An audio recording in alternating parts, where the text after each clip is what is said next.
Hey y'all, hey, it's your sugar here. Okay, so yes, it is that time. It's Wednesday, y'all. Okay, around 7:30. Y'all know, sugar gonna be here. Okay, it's a little bit later than 7:30, but look, we're here. My face is in the place, and I am Natalie Sugar Brown, woman boxer.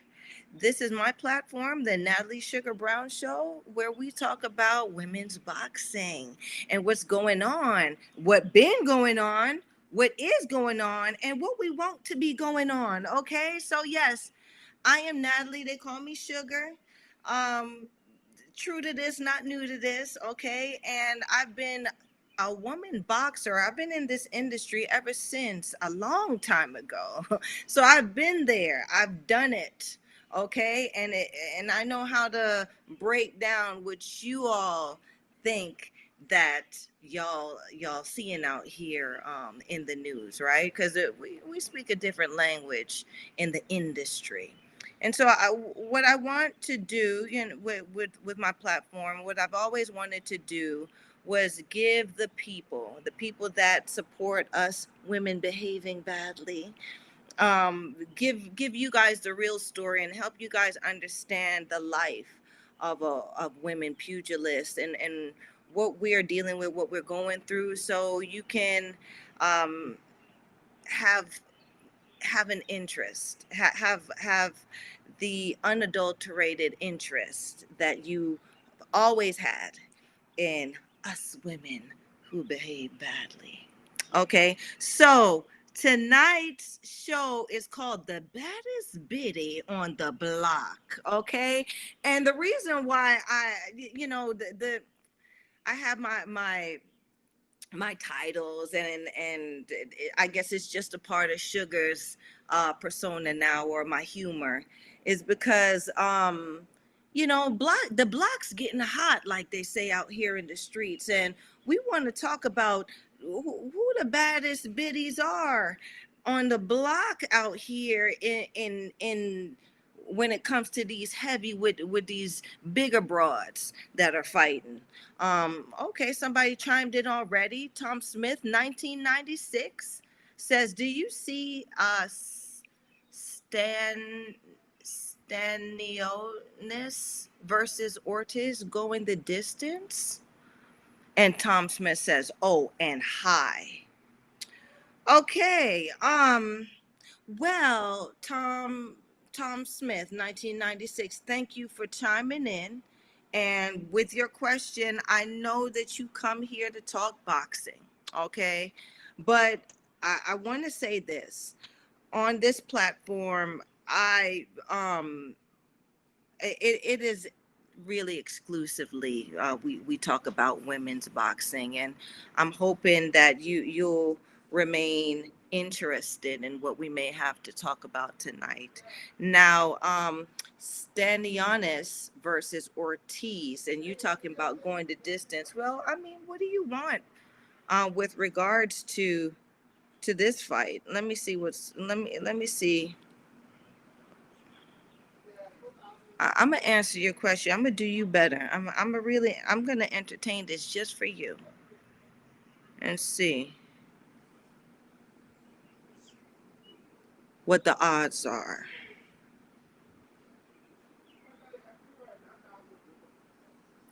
Stan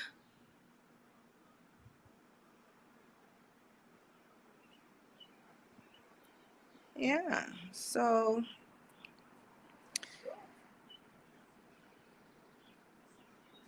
Staniana's record. Okay, so this boy, he's 14-0, Lithuanian. Look like he's got a good little background, and he's fighting Ortiz Jr. Um, and he's a welterweight. Let's see what his, so 9 by knockout. Now the thing about it is, Tom, and I hope you've studied the industry enough to understand this. when a fighter gets to, or when they're moving a fighter, and just by the numbers, because I haven't seen this young man fight, when they get to something like 14-0, 9 KOs, and they're fighting someone like Ortiz Jr., he's actually supposed to beat Ortiz Jr. This ain't the test. This is just to see if he has what it takes to compete in the next league level, the next level in the Sea of Sharks in men's boxing. So whether it's a knockout or not, I don't. I'm. This kid has a 14-0 record with 9 KOs. So it looks like 5 people carried him the distance. I don't know much about Ortiz. Let's see what. Okay, well, you come in. Oh, my bad. I wasn't aware. Stanianis, maybe spelled wrong. Okay, regardless, I found who you're talking about. Um, so where was I in this? So it looks like, and he's Lithuanian, and he's got he ain't been touched up yet from what I see. And he has a WBA World Welterweight title. Okay, so he's fighting a 19-0 Virgil Ortiz Jr. Damn, but um, Virgil is 19-0 with 19 KOs. Can you imagine? Okay, let's see what his KOs. Okay, so he's fighting. Looking at this man's record. Okay, he may be in a little bit scary. Um, let's see.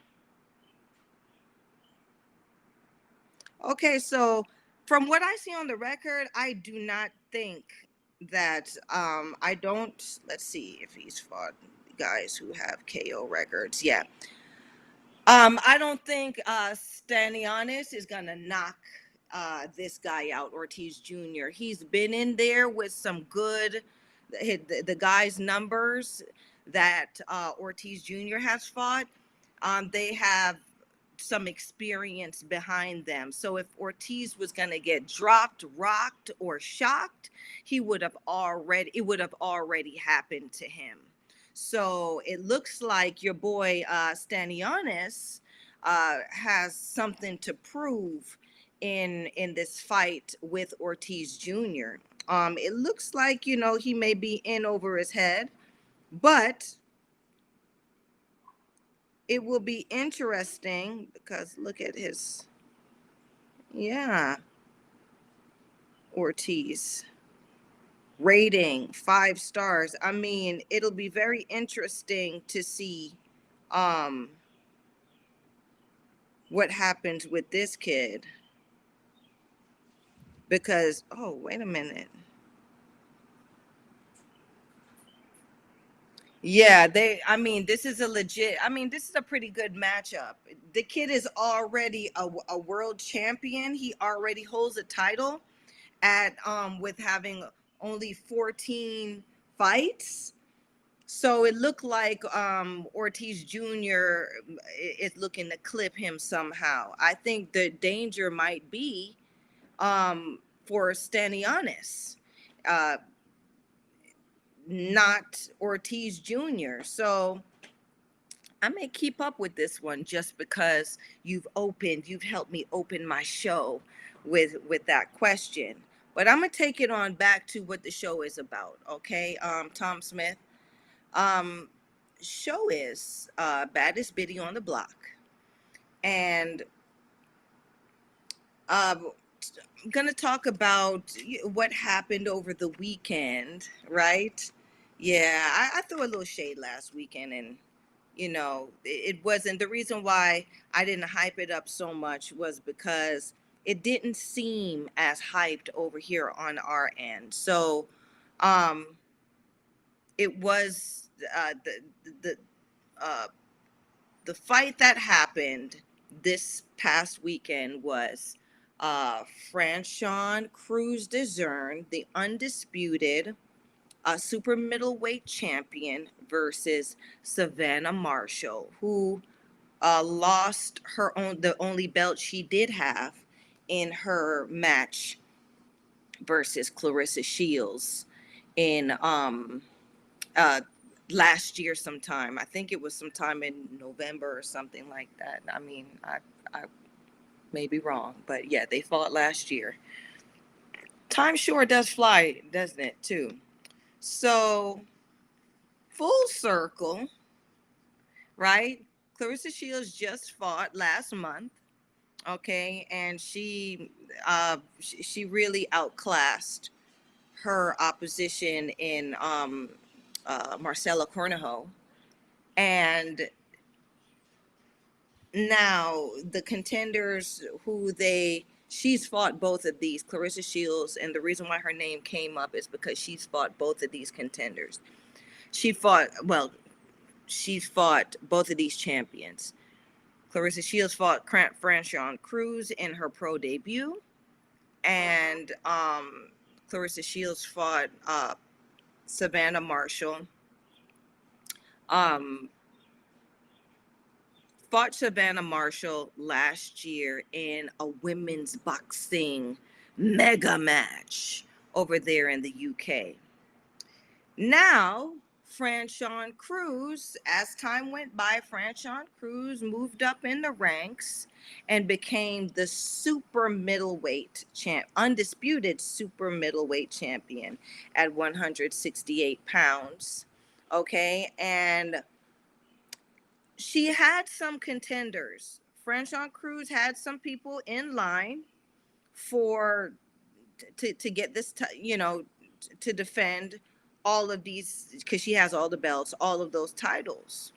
From what I understand, Franchon called Savannah Marshall out and say, you want to fight for my belts?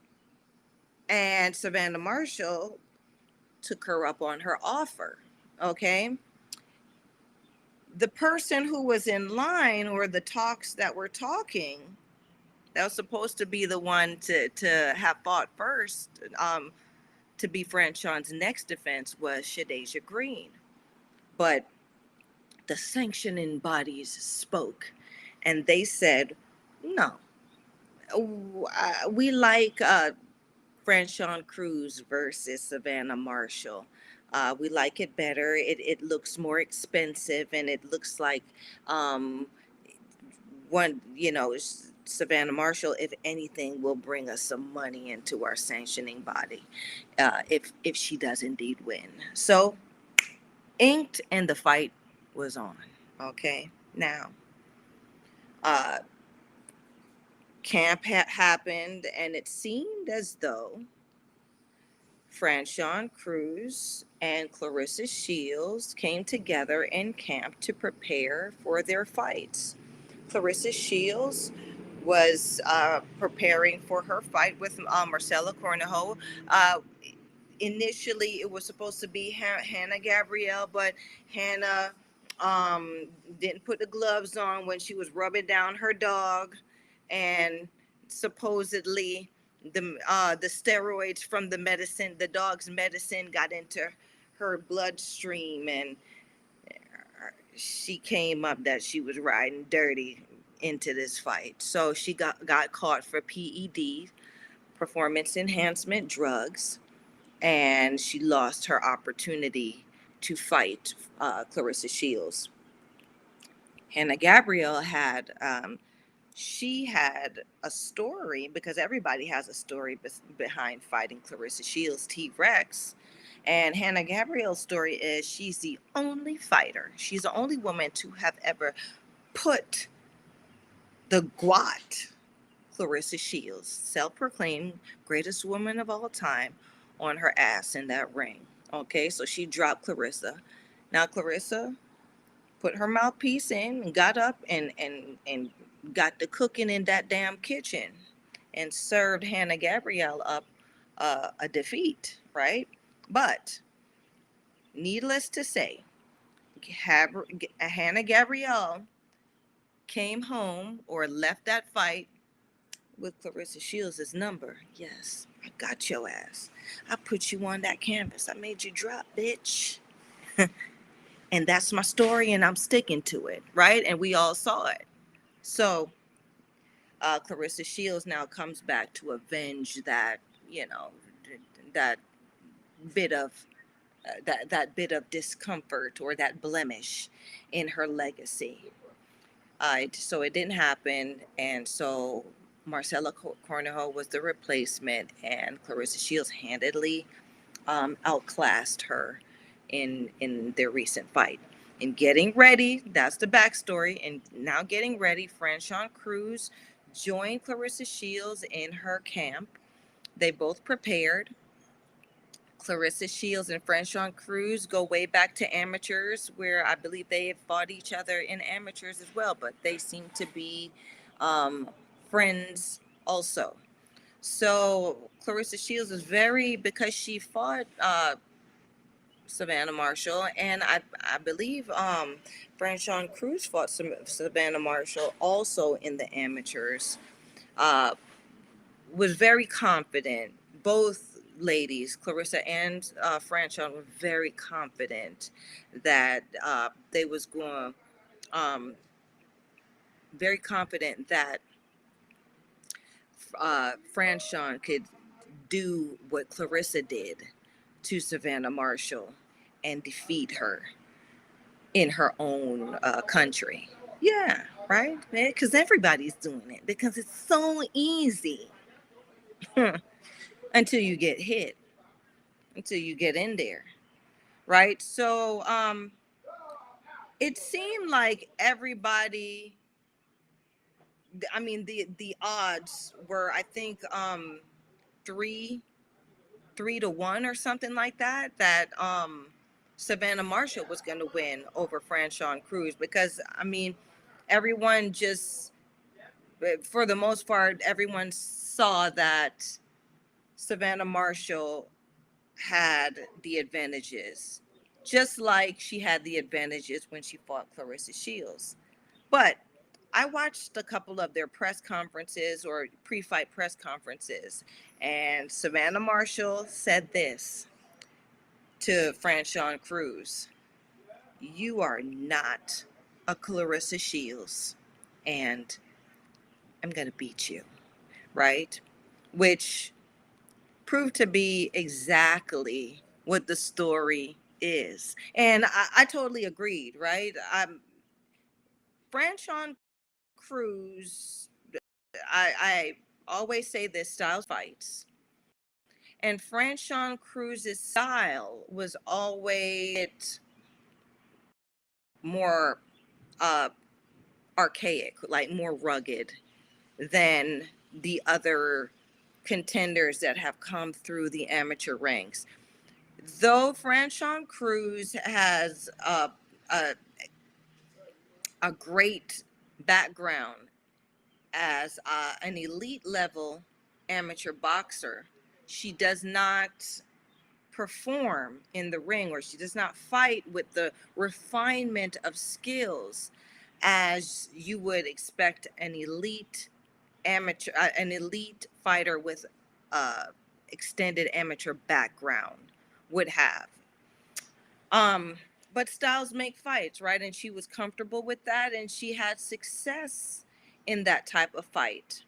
It took her to the super middleweight class, where she became the undisputed champion. But I want to say this, okay? And no shade here, it's just the truth. What I started noticing was, because certain weight classes had a concentration of contenders, and there was some real legitimate contenders in some of these weight classes. A lot of these women, a lot of broads, crones, a lot of them jump out of the weight class and go into what I call a zombie weight class. Now, the zombie weight class is half dead, okay? Or dead, meaning that the opposition is little to no opposition in that weight class, right?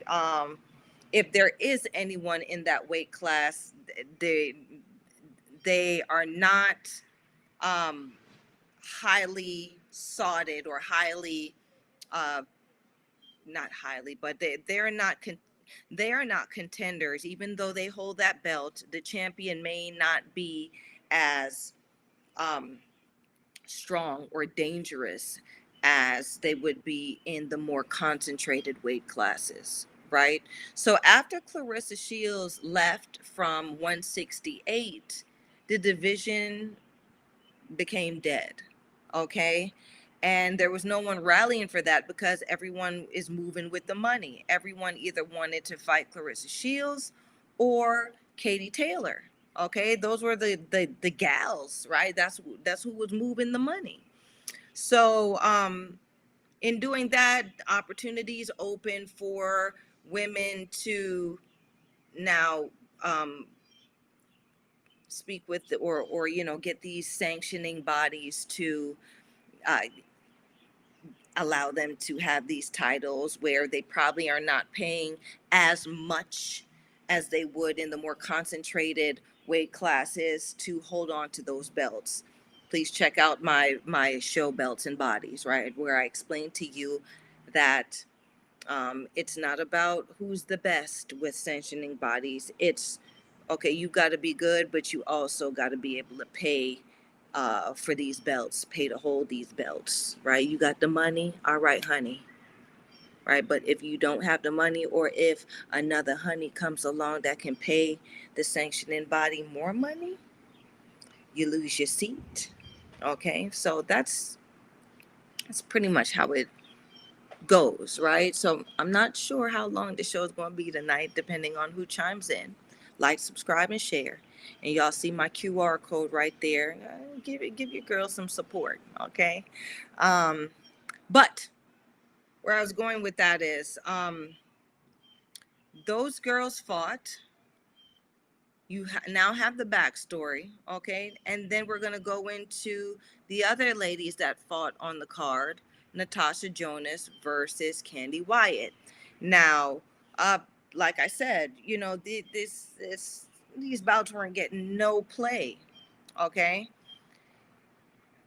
Natasha Jonas was supposed to defend her junior middleweight, okay, titles against a contender in that division, and there were no contenders in that division, right, that she would defend against. I mean, I know there's Terry Harper, there's Cecilia Brækhus, there's some good names, but maybe maybe something went on in the negotiations or something like that. I mean, there's always something where Natasha wasn't able to defend those junior middleweight belts. So she had to find a way to fight and make some money.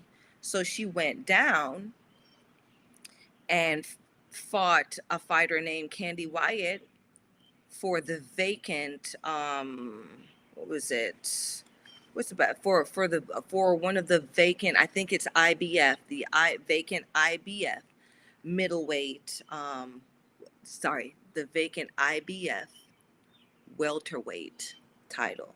Now, that one is interesting because there was an undisputed welterweight champion up to a couple, some months ago, early on in the year. All right. So what happened to that? So it looks like that champion because that will give you the background on the welterweight title. The welterweight title was held by Cecilia Brækhus for like 10 plus daggone years, almost 20 years.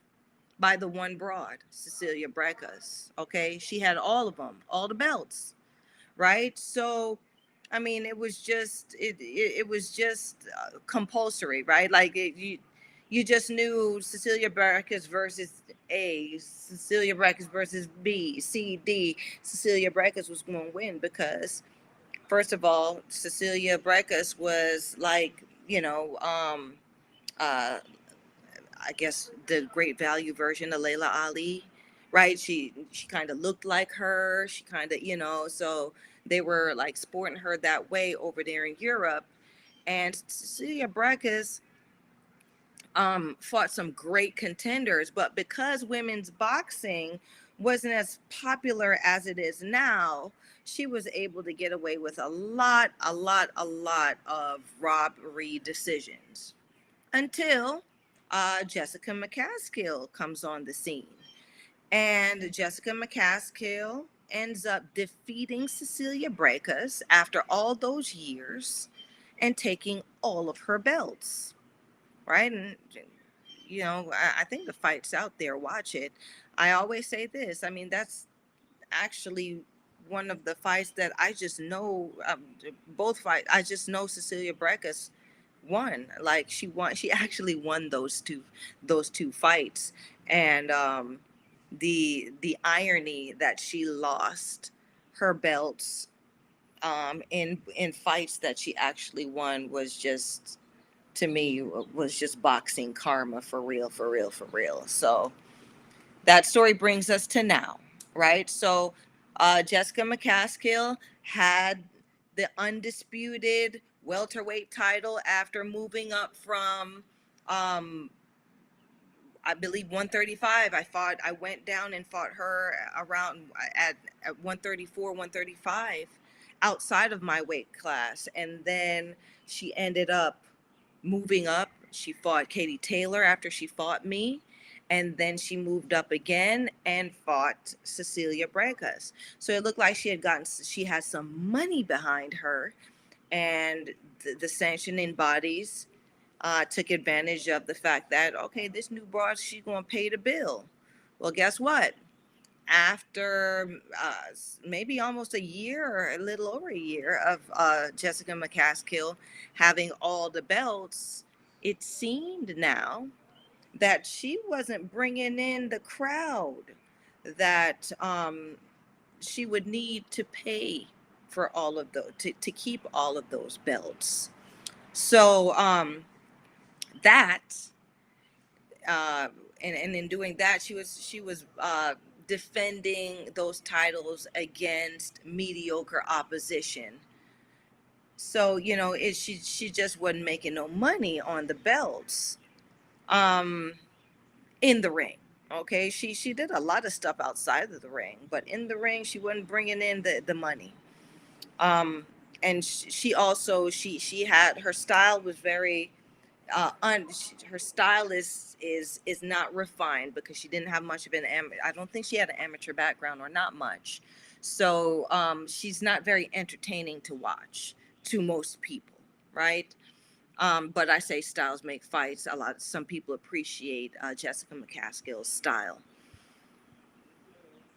Brings us now to another part of why boxing is I just always say that boxing is a karmatic sport, because Jessica McCaskill did a lot of things. Her and her people did a lot of things behind the scenes to, and I would say, just if you're honest in the game, you wouldn't do a lot of the things that her and her team has done in order to get to where she ended up.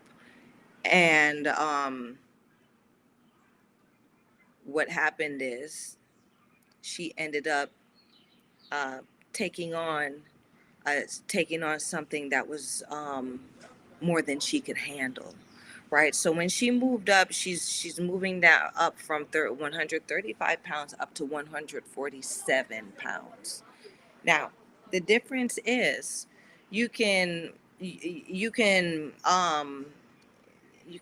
draw somebody down, you can suck somebody down to where they're not as strong as they would normally be, so you can beat them in the lower weight classes.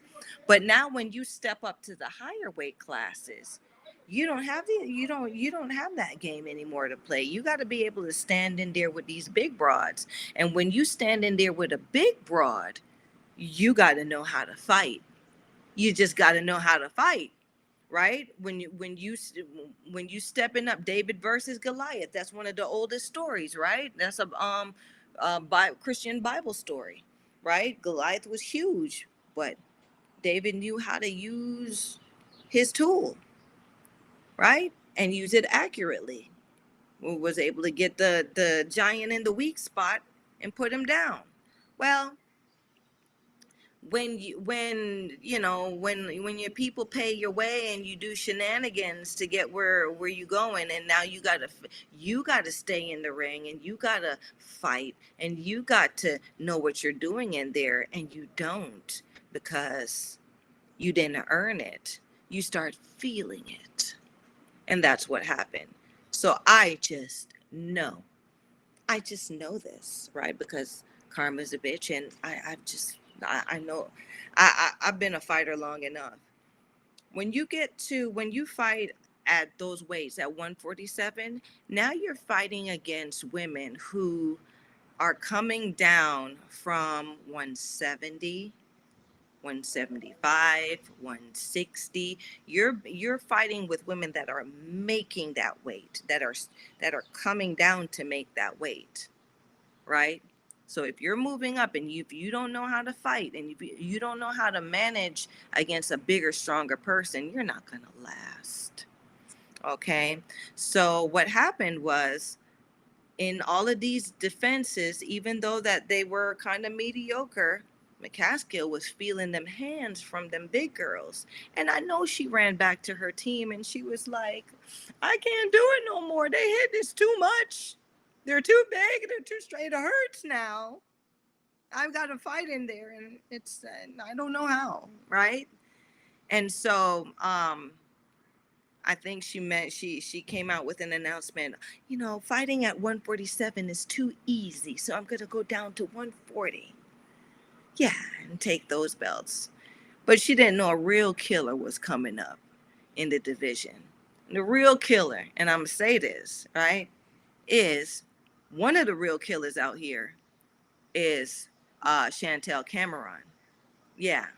So Chantel Cameron, after being in, there was a welterweight tournament, and just being, trying to find her way through the industry, and get herself in the place where she is now, she was able to have the opportunity to take the opportunity to fight Jessica McCaskill for the undisputed 140 pound title, the junior welterweight title, where she handed McCaskill her booty on a platter. Yeah, so McCaskill got beat up and then disappeared. After that, we ain't seen her since. Like, she has not fought since. Who knows what's gonna happen? We were waiting out here in the women's boxing verse,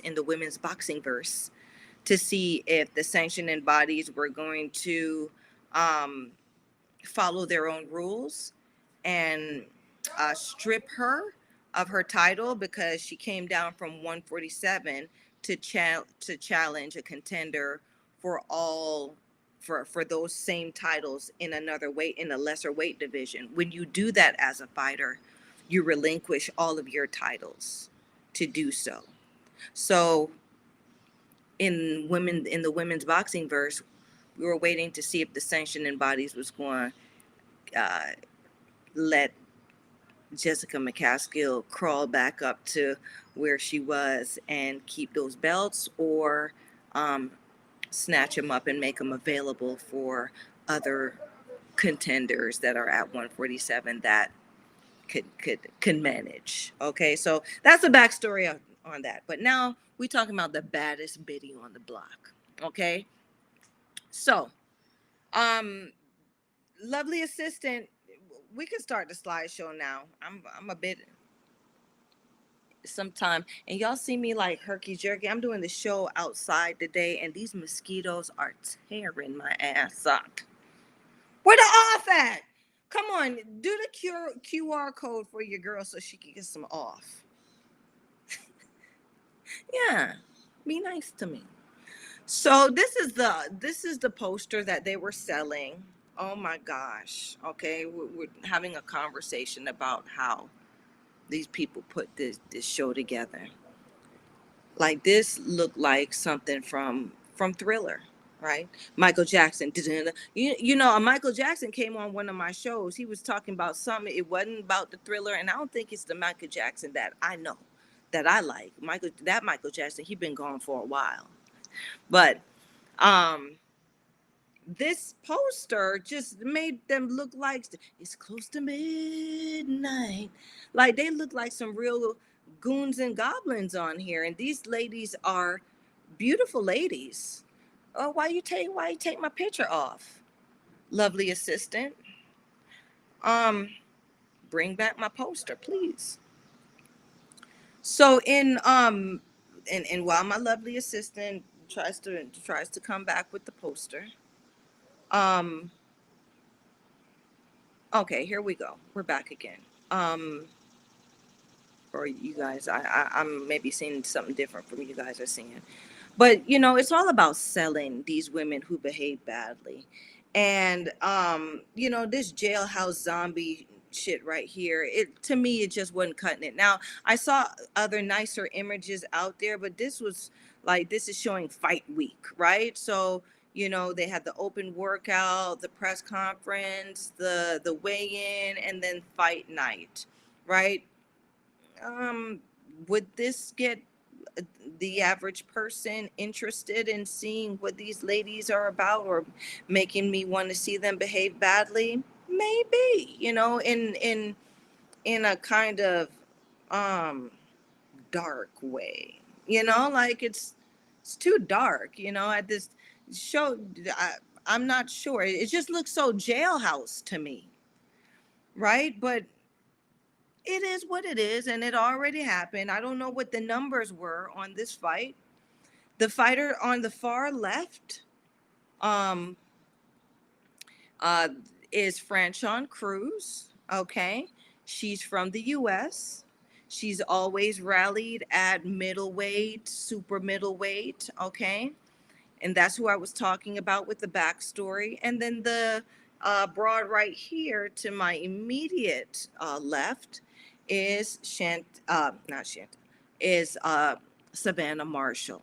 Savannah Marshall is from the UK. She was an elite amateur, and she's a very known contender for in the middleweight division, or as a middleweight, because she's fought the GWAT in the amateurs and the pros. And so I think Franchon Cruz, in holding on to her, in attempting to hold on to her belts, she wanted to bring in that type of crowd so she can make the money to pay for the belts that she had. Because for Franchon, I don't see where her purses was, where it would make sense for her purse wise previously to be able to afford being an undisputed world champion, because the belts, how much those belts cost per quarter adds up. Okay, so I see where she was making a business decision and calling out Savannah Marshall. But what had happened was, she bit off more than she could chew. Where she thought somehow Clarissa must have talked her into it to say, "Yeah, you can beat her. You beat her in the amateurs. You could beat her." But amateur ain't the same as pro. Amateur is not the same as pro. Apples and oranges. They all fruit, but they weigh different. Okay?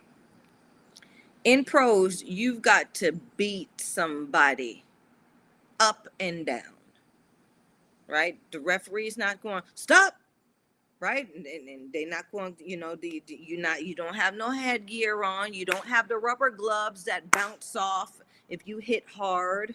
The safety element is really not there, right? The only safety that has been kept in the whole thing is the 2 minutes. Okay. Um, Oh, we got somebody else that chimed in. Cali Fire, salute, B.B. All right, hey baby. And gave me the boxing glove with the flames. So you know what we talking about tonight then, Cali Fire. I hope you know we're talking about the fight, the big fight that happened this past weekend between these broads here that I'm talking about, Franchon Cruz versus Savannah Marshall, and Natasha Jonas down there to my far left versus Candy Wyatt to my immediate left right here. Okay. Now, hoping let me know what you think. Or if you have any questions, please ask. You don't have to be a smarty pants, right? I just want you to be interested. That's all. That's all. That's all. Um, so, um, getting back to what I was saying. So, in the pros now, it's very hard. If you, and they're starting to learn this now, which is good. I think this is the cream rising to the top. Bring my picture. Listen, lovely assistant. Because I'm not seeing the picture. The cream is rising to the top, right? Where now you can't just. It's not enough that you just hit hard, right? It's not enough that you're just fast. It's not enough that you're putting punches together. You have to do all of that, right? You got to do all of that shit at the same time now, and you have to do it well, and you got to have a plan and a strategy behind it, right? That's what I'm seeing now. I see that you have to now be the cream rising to the top, right? So because these names and these popular girls who found a way to razzle dazzle the audience by doing whatever else they've been doing except for fighting, now they got to fight. Now they're being upsetted. Now their ass is being really whooped, and there's accountability because now they're losing, right? Now they're losing.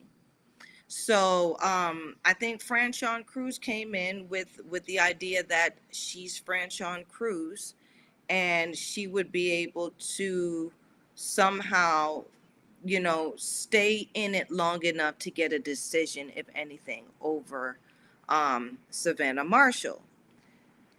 Think about it is Savannah Marshall is a big broad, okay? She's a big broad, meaning she's tall and she has the size.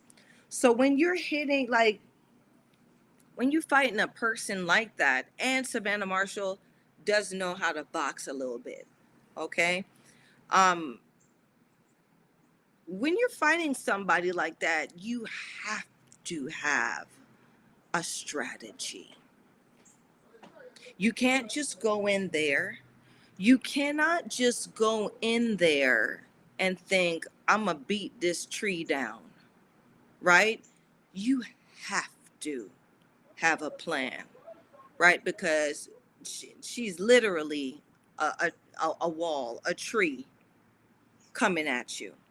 Let's see, somebody chimed in. Women's Boxing Channel. Okay, hey, thanks for coming. Thanks for chiming in.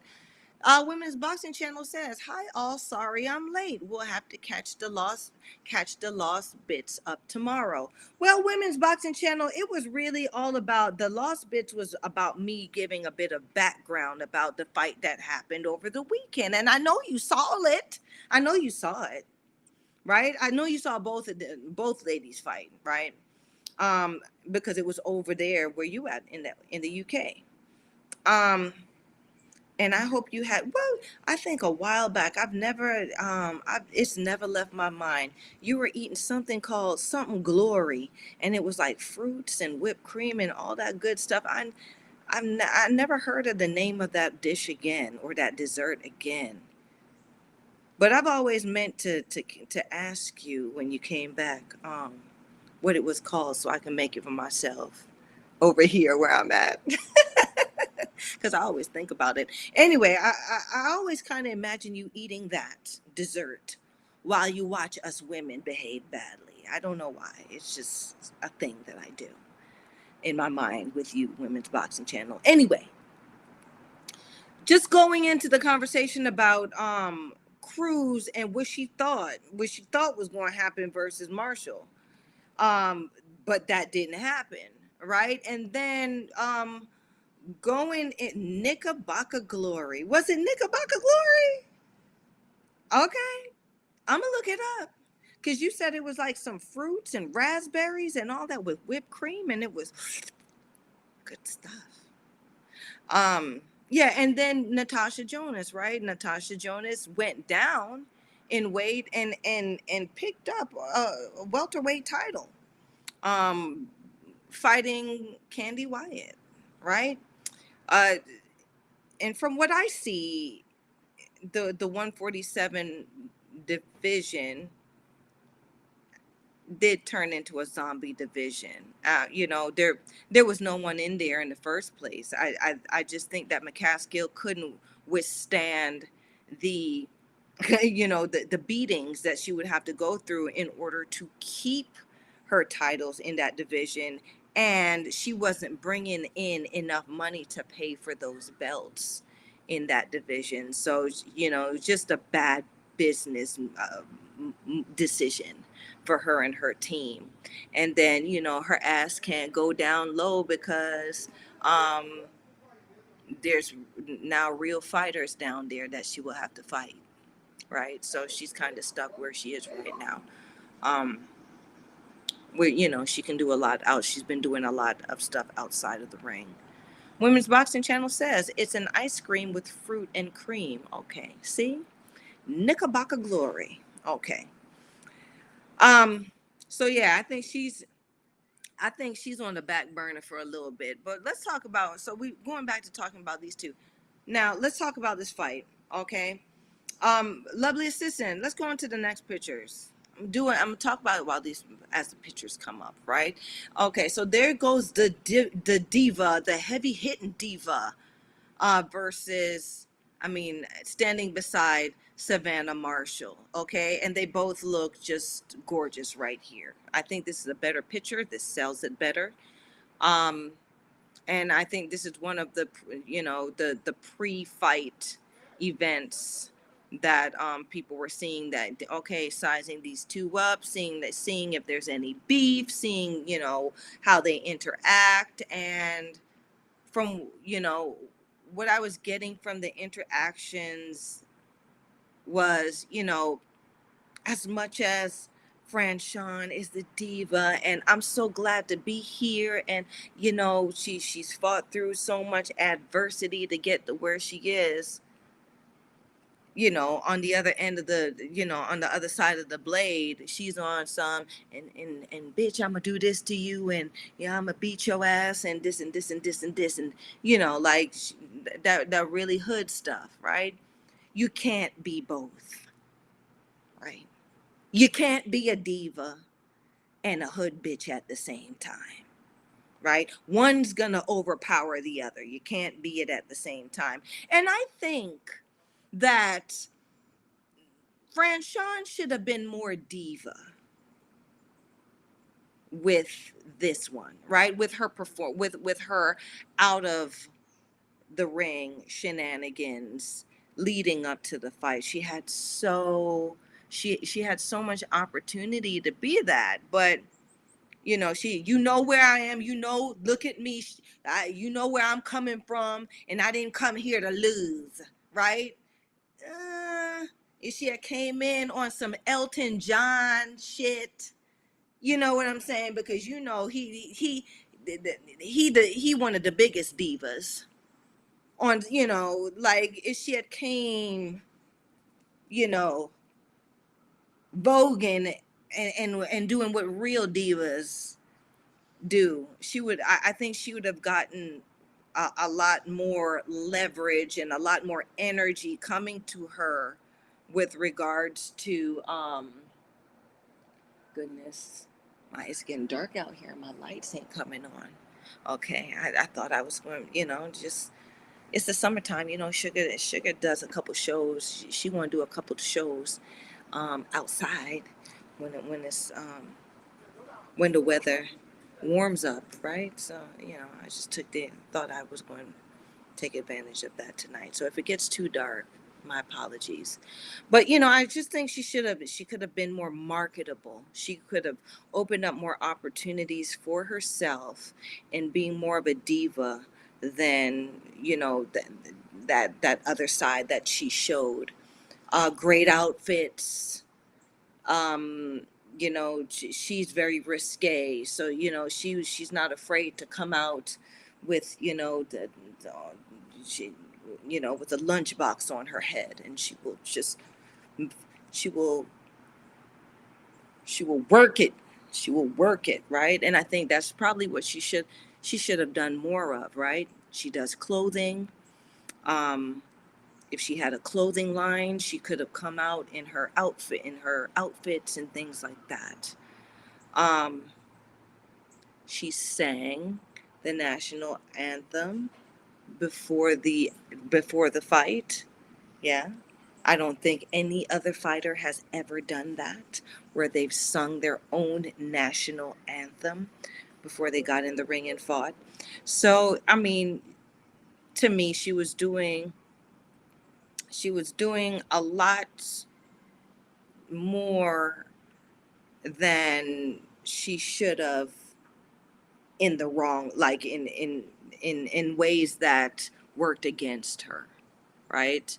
Um, I think she should have been focused more on what, you know, what she came here, what she went there to do, which is wow the audience, right? Her style is wow, right? Because it's like wow. She's not a clean fighter. It's like whoa, wow. She throws from the hip and she fights like, you know, she's in Walmart parking lot. But I'm not saying this with shade. I'm saying this is there's an entertainment quality to that, right? To see a diva, somebody who's so, you know, um, it's just so fashionable and so edgy. You know, she's standing out like that to get behave badly and look like, you know, get down and dirty like she's fighting in the damn grocery store parking lot. Okay, that's good contrast. But play one up more so the other one looks better, right? Because you know you're about to look ugly in the ring. You know that, right? That's where I was. That's what I was saying. Women's Boxing Channel says, LOL is so true. Franchon has balls enough to be completely herself. Love it. Women's Boxing Channel also says she's number 19 in the UK pop charts. Okay, so you know she got a song out and everything, right? So be if she was, yeah. I'm just gonna say it this way. I don't give a shit if you have a song on the freaking pop charts because bitch, I didn't sign up to watch American Idol because when you was on American Idol, Simon said no. I came to see you behave badly. I want to see you come here and behave badly. I want you to come here and beat on a bitch. I want to see you come here and bust a bitch up because I know you can, Franchon. I know you can, right? I want to see that contrast, right? I don't care. I don't care about your pop chart song. I don't care about your outfit, right? I do admire the fact that you have tried so hard and have worked at everything you've done in life to come to this place. I do love your story, Franchon Cruz. I love the fact that you're honoring your mother in doing this, who had passed away. Um, I don't think you were completely being yourself, like Women's Boxing Channel says, um, coming in. I think you were trying to. I think you were trying to do more than you have, right? You're trying to do more, right? Like after you behave badly and after you do all of that, then, you know, regardless, then you could say, y'all know I got a song out, right? Y'all know I got this out, right? You're like, you're selling everything else besides the fact that I'm gonna perform, and I'm gonna, if I don't win, I'm gonna bust Savannah Marshall ass up in the ring here in the UK, and then I'm gonna Vogue my ass out of here and go party somewhere like the diva I am. I'm gonna have an entourage of divas walk me in this bitch, and we go catwalk and sashay to the ring like diva shit. That's right. If you're gonna do that, that's what I wanted to see. If you are, if you the if you a diva and that is just you, that's what we would have seen, right? I think it's more of a gimmick of your talents, and you're a very talented woman, but we learn as we grow in this industry, right? And I think this was a big lesson to Franchon Cruz, where uh, you may be hungry, but it's still possible to bite off more than you can chew. Okay, so in this, with this, I think Savannah Marshall, I mean, full circle, right? Savannah Marshall, she gave it a good college try with Clarissa Shields, but Clarissa Shields, Clarissa Shields came with it. Clarissa Shields has a great boxing IQ. So Clarissa Shields had a plan when she got in there. She knew all of Savannah Marshall's advantages, and she made a plan around it to win. And then she had the heart to finish. Women's Boxing Channel says, I see what you're saying about Franchon, but she's always been like this diva doing her diving on Diva Street. It's just an entertainment thing she does, maybe. That's what I'm saying, right? If you a real diva, I know some real divas, trust me. Stephanie Jaramillo was boxing, to me, the first one of the first divas I ever saw in boxing, in women's boxing. And Stephanie Jaramillo, way back in the day fighter, right? She's young, but she started this like her father built a. She's from Albuquerque, I think New Mexico. She's from New Mexico. She was one of the fighters that I came into boxing. I was young as well, but she was younger than me. I think she was like 16 years old, 15 or 16 years old doing it. And she showed up. She was a diva. She showed up in leopard print pajamas to the weigh-in.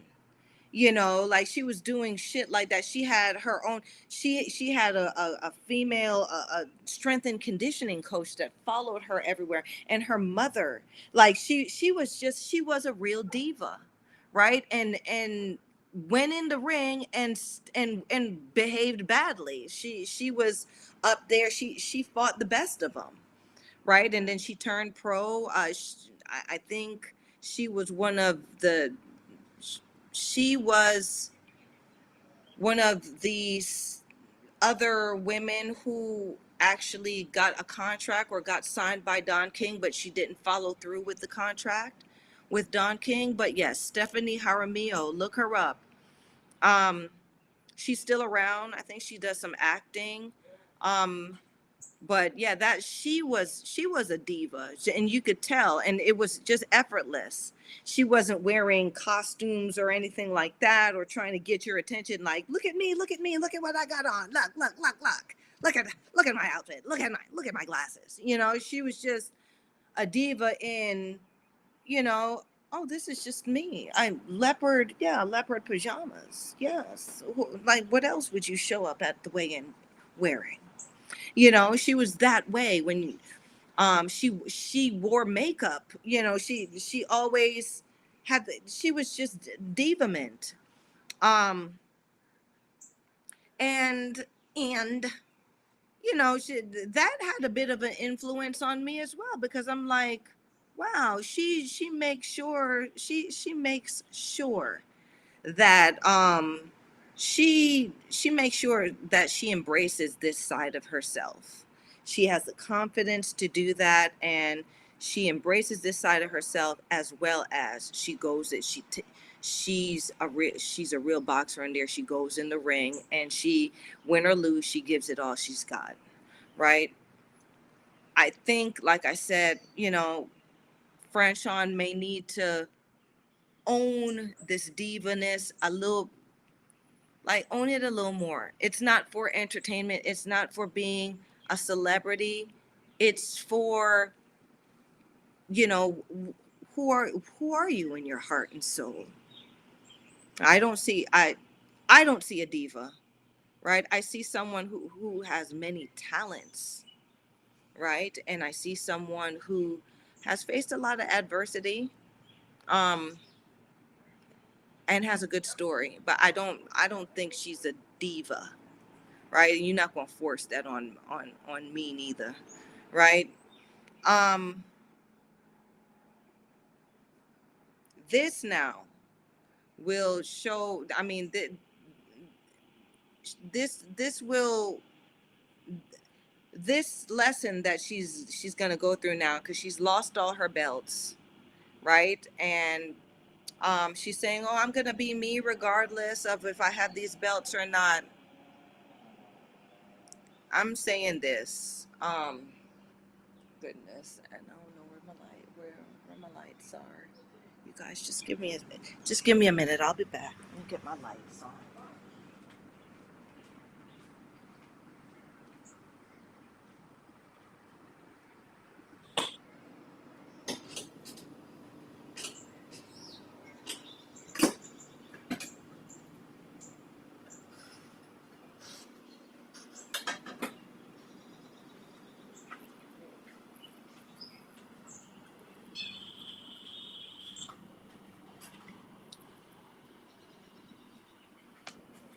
Oh my goodness. Sorry, y'all. We just gonna have to make it work with what we got, because the lights ain't coming on for me. Okay. So I mean that, and no shade. Like I really I'll tell y'all when shade is meant, but there's no shade there. I think, you know, with with these young broads now, it's more so what they're doing is they're finding out that this shit ain't as simple as we made it look, right? The older us older ones that, you know, have kind of phased out, right? It's not easy. It's not easy growing up in this. It's not easy becoming a woman in this. It's not easy having relationships. It's not easy losing what you have. You know, everything that you do affects your value, and it's hard, right? So she's gonna learn what that feels like, right? Because ain't um you think ain't nothing going to change because you lost all your belts, huh? Where have you been all this time? Because it ain't been in the boxing industry, because that's in the boxing industry, you're only as good, and this is with everybody, you're only as good as your last fight. Yeah, people who you thought was rocking with you see them, you know, they on some next stuff immediately after you have a bad uh night. That's how that goes, right? So with time, you know, we learn, we end up where we're supposed to be, and it looks like Savannah Marshall ended up where she was supposed to be, right? She was supposed to indeed be a champion, and she turned out to, I mean, without calling anybody out or without chasing anybody down, she ended up winning all the belts the very next year, you know, after her going after the belts that she had, the belts that she was fighting Clarissa Shields for, right? Isn't that crazy? I mean, karma, right? So, lovely assistant. Let's go on to the next. Let's go on to the next image. We're going to talk about. Okay, so let's talk about this Natasha Jonas versus Candy Wyatt. Okay, now Natasha Jonas, she was supposed to actually be in line also to fight Clarissa Shields in like a catch weight match, but Clarissa Shields leaked that Natasha Jonas was asking for too much money, and so that's why the fight didn't happen. And so Natasha Jonas is where she is, and she's like, I think she knows, and she understands, because she lost her belt. She did fall from grace very early on in her career, where she got knocked out by, I forgot what what the lady's name is. She got herself into trouble, messed around, and somehow murdered her husband.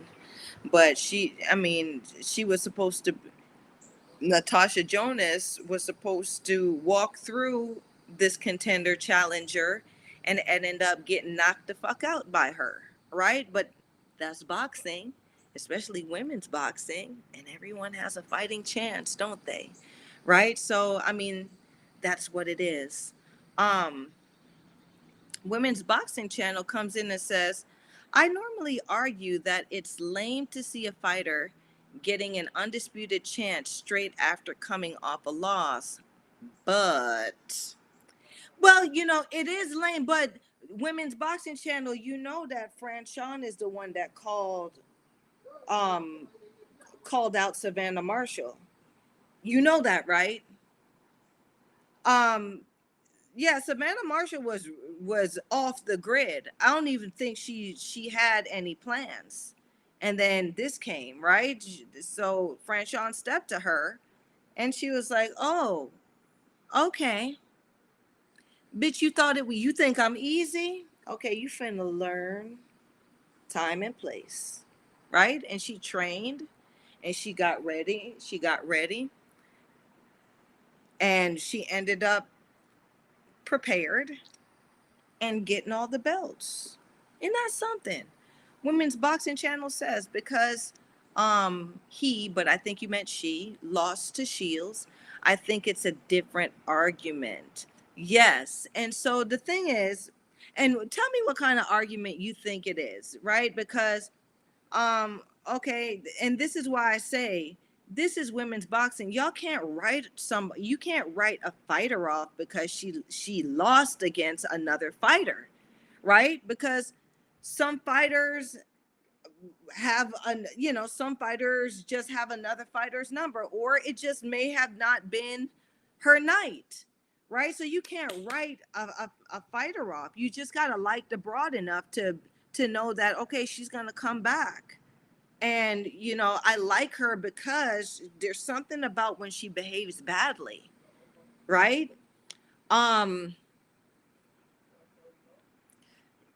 Clarissa Shields, like I said, Clarissa Shields to me is just arguably, maybe, Clarissa Shields, she's going through stuff now, and she might be able to get caught up enough to get caught off guard right now. I think she should kind of think about what she's doing right now, because she said that she will fight Savannah Marshall at any weight and that she would beat her. Well, you're the champ, right? So to me, if I'm the champ, I'm still gonna make it hard for you. I'm gonna make it very hard for you, right? So I wouldn't say, oh, at any weight. I would say at a catch weight we can fight, but I'm not going to fight her at 168 pounds. Then she said she was going to knock, I think she even mentioned that she was going to knock Savannah Marshall out. Girl, You could knock Marcella Cornejo out. How you going to knock out Savannah Marshall? You know, like she's saying these things, and she has, I don't think she has the guidance in her corner to give her the mentorship of where she actually is in her career, right? I mean, sweetie, you've done it all. Literally, you've done it all. Relax, right? Relax. Make them come find you, right? She flew over there screaming at the people are talking about how she was screaming at the side of the ring for Franchon, even though Franchon was getting beat from pole to pole. Relax, right? Let them come get you. You're way ahead. You're way ahead of the race, right? We see you. Relax. Women's Boxing Channel says losing to Shields is the exception to the rule for me. Shields is that good, and I really don't think coming off a loss to her is like any other loss in boxing. Well, you know, Clarissa Shields is Clarissa Shields. This is where we need more. We just need more.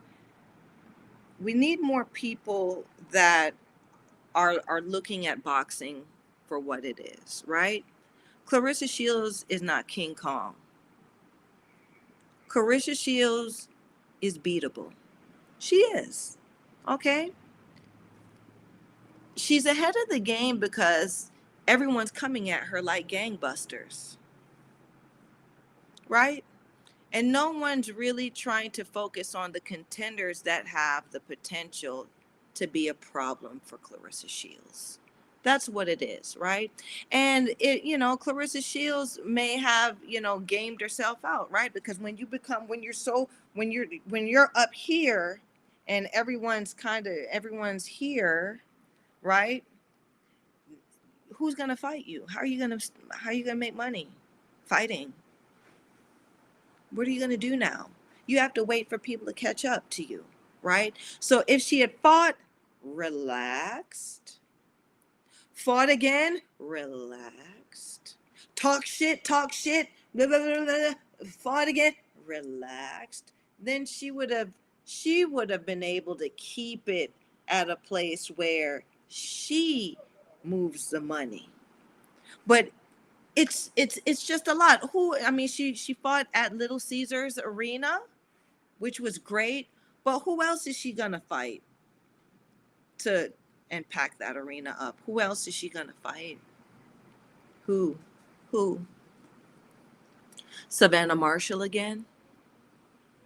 Like, she should be happy that Savannah Marshall won this match, because now she gets a chance to have another big payday, right? Because at the end of the day, we're doing this for the money. It's a business, right? It's a business.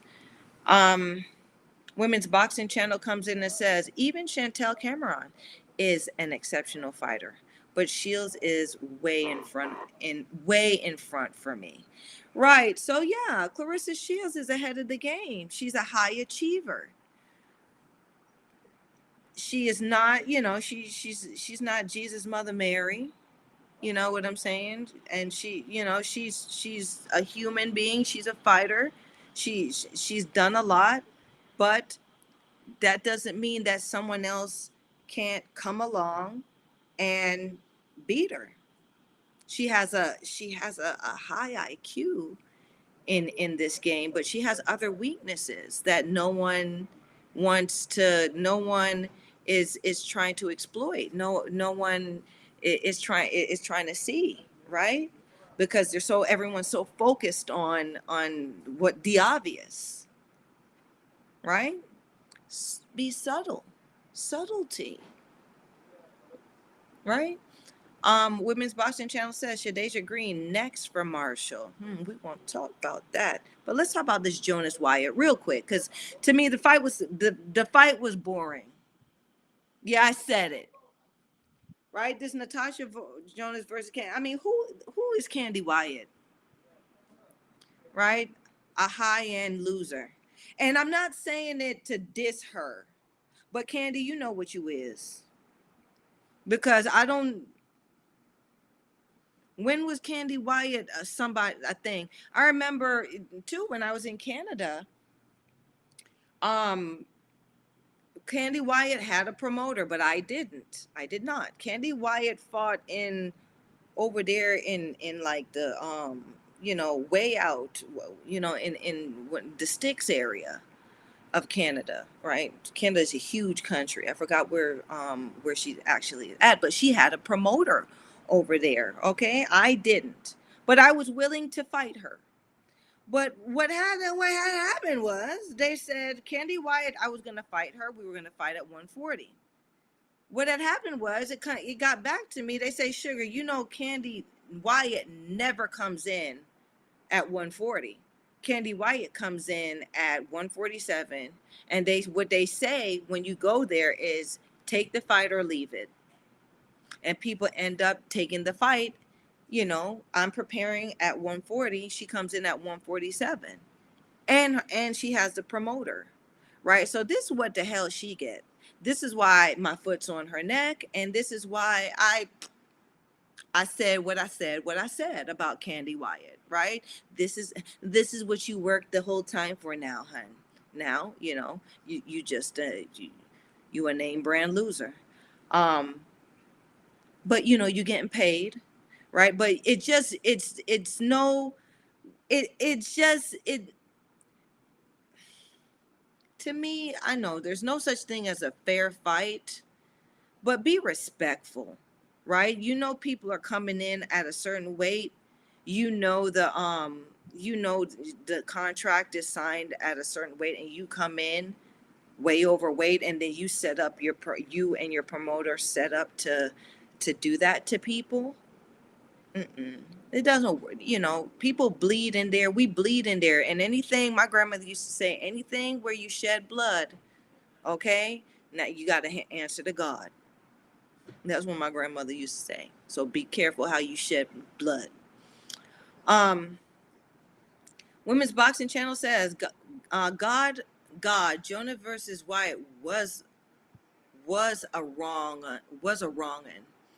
Women's Boxing Channel also says it was a political fight to get to Chantel Cameron after Cameron beats Katie Taylor at 135.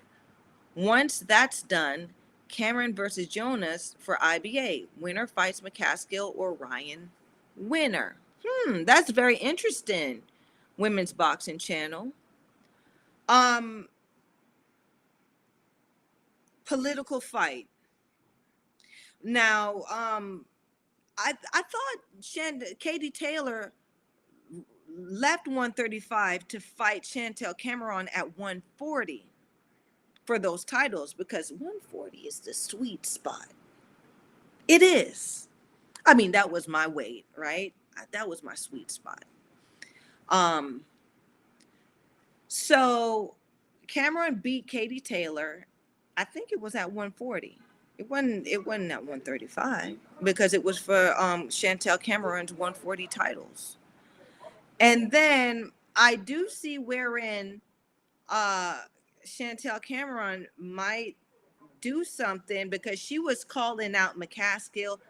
She said, I'll go up to 147 and whoop your ass and take them belts too. I'll take those too. And I liked it. I did. Right. So I like what you're coming up with, Women's Boxing Channel. Winner fights McCaskill. Why? Because as you can see, McCaskill got stripped. Why would they fight that? Why would you get into that mess with McCaskill if you don't have to? McCaskill doesn't have any titles right now. But Chantel Cameron versus Natasha Jonas, That's a bop right there, right? That's some, that's seeing who's the baddest baddie on, I mean, who, yeah, the baddest biddy on the block, right? That's gonna, that right there is interesting. Who's the baddest biddy between those, right? Um, Women's Boxing Channel comes in. Lovely assistant, can you change the image? Now this Jonas versus Wyatt fight, I said it was boring. This is them two. That's the belt. I think is that the IBF. I think it's. I made some notes here. It wasn't in my phone, and now it's dark out here. Let me see what I got. Y'all know I tend to be a little bit goofy with this type of stuff, but this is me. And love. Y'all better still love me for it. Still love me. I'm lovable. Yeah. So that's the IBF welterweight belt, right? So they were fighting for that. In the press conference, Natasha Jonas looked at Candy Wyatt and she was like, "Yeah, I know how it feels to have to, to try to climb back up and get this fight. And I wish you all the best in doing that. But I'm gonna tear that ass up tomorrow." Like that's what she basically said to her in the press conference. And they were cordial and nice, and they were there talking back and forth.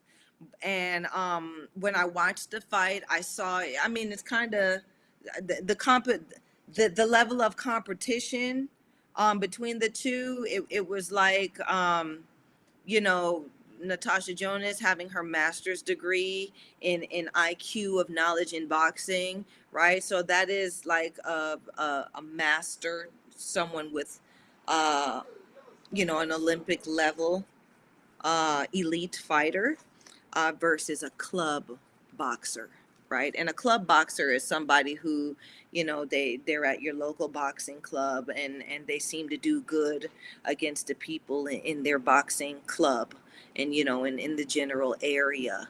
But Wyatt wasn't really a contender that should have been like it should have been. There are other, I know there are other people, I know there are other contenders. I gotta find them. I will. But we talking about these two fighting at 147 in that division, right? um let's see what Women's Boxing Channel is saying.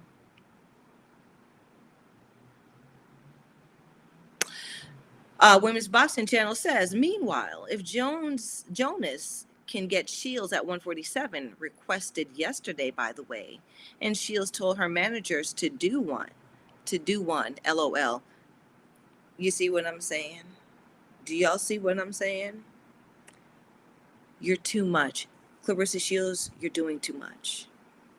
Girl, and I know how you are right now, right? You think people are picking on you.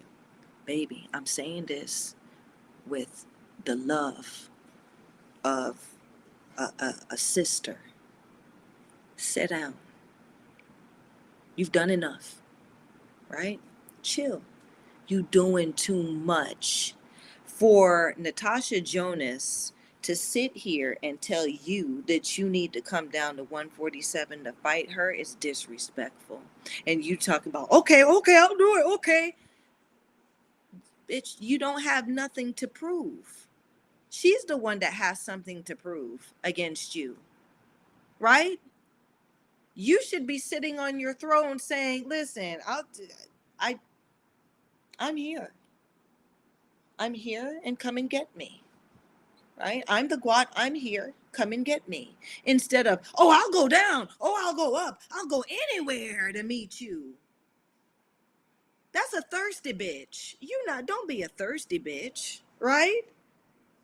Yeah, right? You know them pick me bitches out there, right? They want a man so bad, or they want somebody so bad that they have it all and they still got to be in somebody's face. Girl, relax. Relax. Right? If they want you, they could come get you. You don't need to be going up in weight, down in weight, anywhere. You've done enough. Right? If they want you, they will find you. That's how us women do it. That's how the real women do it, right? And then if they want to behave badly, you freak them down, right? Just like how they want it. That's what you do. That's what the women do, right? You got to mature. She's got to mature, right? Because this is how they're going to get Clarissa Shields. You're a different weight. You're a different person at every weight, and you are human like the rest of us. You cannot jump into different. You cannot gain weight, lose weight. Wait, you think you're not a man. Us women, weight works differently on a female body than a male body. Men can do that. Men don't have hormones fighting each other. Men's hormones don't really change that much. What they do is they have less testosterone as they get older, right? They may lose the edge, right? But us women, we have a lot of things that we're going through, right? You want to have babies, you want to be healthy, you want to do all of that stuff, girl. You don't stress your thyroid out. Don't do that. Going up and down and all around in weight. It's not worth it.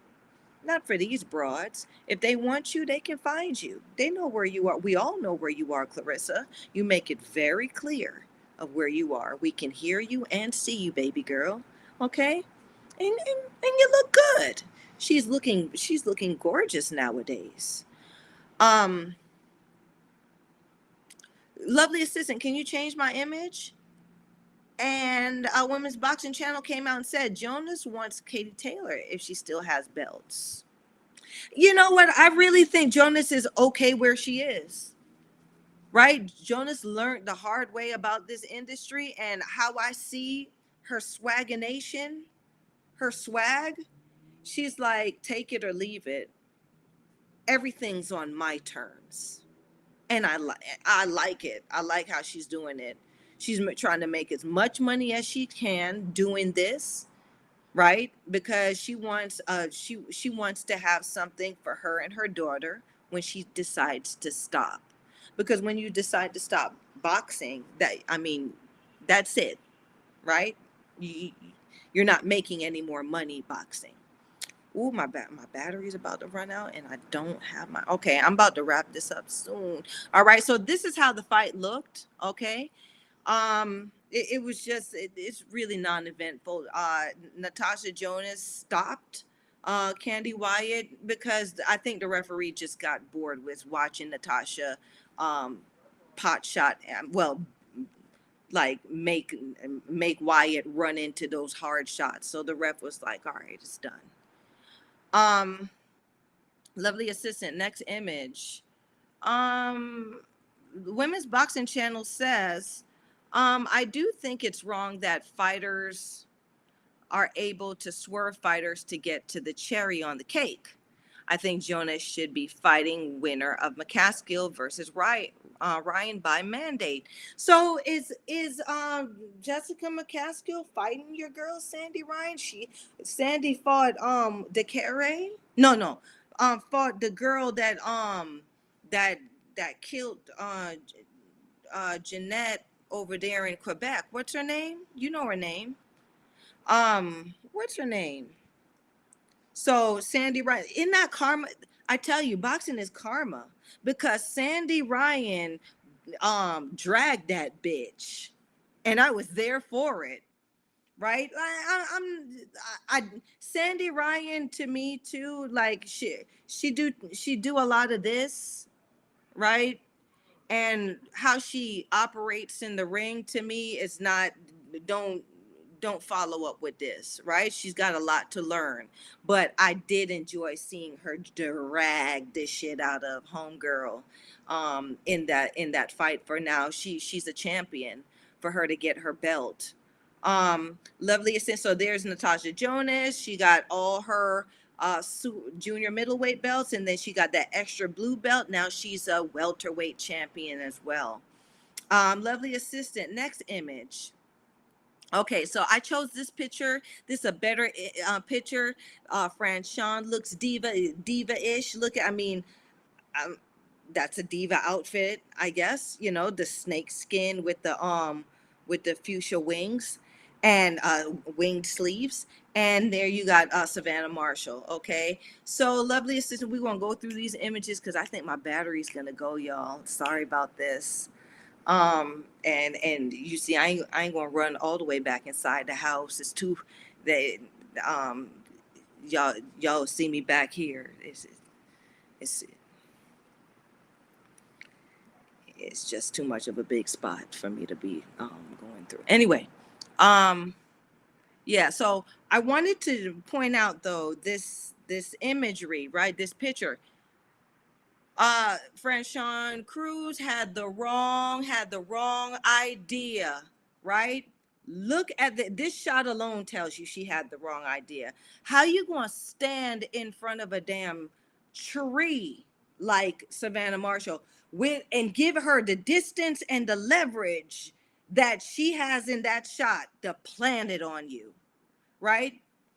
Clarissa Shields didn't do that. If you notice, Clarissa Shields was constantly giving small angles and throwing shots in unconventional ways, right? You can't stand up in front of Savannah Marshall and go toe to toe like that. You can't beat a wall down, and Savannah Marshall is literally a wall. She's big, tall, and thick. Okay. The Women's Boxing Channel says, but she's retiring next year. So is looking for big final paydays. So she's being accommodated. Who's retiring next year, Women's Boxing Channel? Tell me who. Tell me who. Because McCaskill ain't nobody right now. Why would anybody fight Jessica McCaskill? She ain't got no belt. Why would anybody fight? Why would anybody fight Jessica McCaskill right now? Right? Everybody should be gunning for Sandy Ryan. Right? Sandy Ryan at 140. I would even call her, challenge her up to 147, right? Because she's a big girl. And let me tell you something. Chantel Cameron will dust Sandy Ryan. Chantel Cameron will fold that bitch like a lawn chair. I said it. I said what I said. And you know me and you always go in because you love your girl Sandy. And listen, there's no I respect her. She's a champion now. She's done what it takes to get where she is. But from what I saw, because homegirl, goodness, what is her name? Oh, it's just, I mean, come on, y'all. Somebody, uh, lovely assistant, can you come in with it? Like, who did Sandy Ryan fight for her title recently? That girl was hitting her out of Quebec, and she's a Canadian girl too. She was hitting her at will. She just wasn't strong enough to dent to hurt Sandy Ryan. She wasn't. Her punches wasn't doing anything to Sandy. So Sandy was walking through her stuff, right? But um, okay, so Women's Boxing Channel comes in and says McCaskill has the WBC, WBA, IBO ring belt. Ryan has the WBO. Jonas has IBF. Okay, and Sandy Ryan fought Marie Perret Hole, by the way. Yeah, I saw that. I saw that. Yeah, she drugged that bitch. Yeah, that was a good. To me, I enjoyed that fight, and I enjoyed how Sandy Ryan operated in that fight. Yeah, she took that stuff through, and she and she gave that girl. She said, "Yeah, I ain't moving. I'm going to drag you from post to post in here." And yeah, she did. So good on her. So McCaskill still has those belts, huh?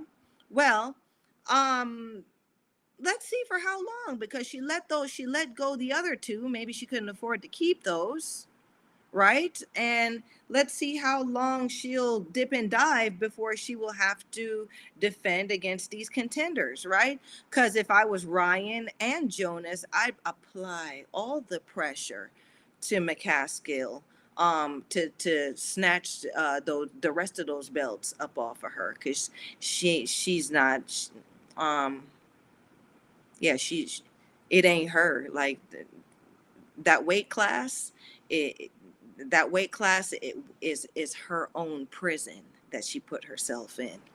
Um, Anyway, next image. I'm going to go through these images quickly because y'all, I think my computer's going to die. I am bring the charger out here on the deck. Um, I mean, you're watching Franchon, and look at look at the images, and when you watch Clarissa's fight versus uh, Marshall, and compare it to Cruz's fight versus Marshall, you will see that Clarissa always stayed mobile, always stayed on her toes. Look at Franchon in this picture, right? She is planted, and she's throwing the one shot, and the one shot misses, or the one shot doesn't hurt. And you see where Marshall is got her feet planted too, but she's in place to put some skippy on that shit when she does come back with something on Franchon. So Franchon was getting beat up bad. Okay. You watched the fight, she was getting beat up like a schoolyard, like, when the schoolyard bully, when now it's their time. Yeah, Franchon looked like she was getting beat like the schoolyard bully. Like one day, the big tall goofy girl says, "You know what? Not today. I'm standing up for myself." And yeah, and as the fight progressed, it just got worse for Franchon. They're falling on the floor and hugging and doing everything that she can to just try to escape being beat up in there. Um, Women's Boxing Channel says, "Lovely assistance." Switch the image, please. Women's Boxing Channel says, "McCaskill versus Ryan. I I being fought later this year. Date venue to be announced." Okay. I mean, I would say that's probably the safest bet for McCaskill. I think McCaskill can possibly beat Ryan. Yeah, yeah, because in when Ryan was fighting Mary, I mean when what's her first name? Some Ryan. Okay, I'll use her last name. When Ryan was fighting um uh Pierre Hole, okay, Sandy. When Sandy was fighting Marie. Oh, my voice gone choppy. I'm sorry. So it looks like, y'all, let me see if I can get my guy to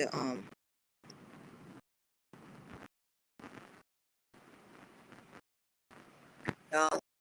I'm not gonna make this call. Hey baby, can you bring my charger? Hurry, my computer charger. All right, thank you. I'm on the deck. Okay, all right. So I'm sorry, y'all. If my voice is choppy, if my voice is choppy and all of that stuff, I'm sorry. It's my battery. Um, so I think Sandy Ryan is beatable by McCaskill.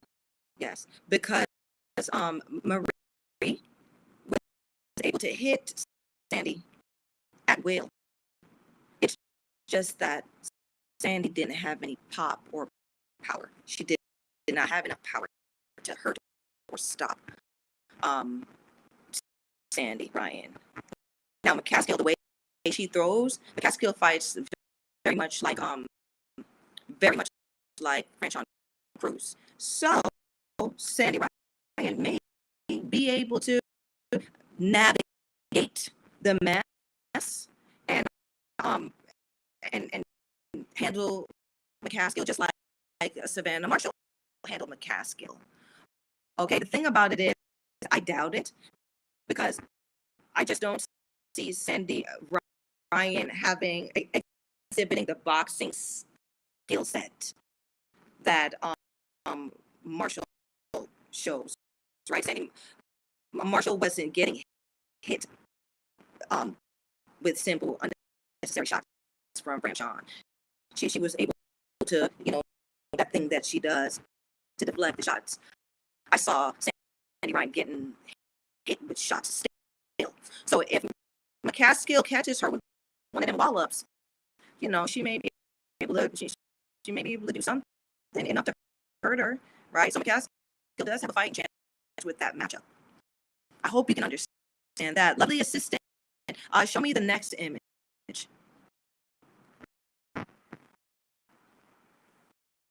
Right? So this, you know, here it is again. I'm showing you guys where Franchon gave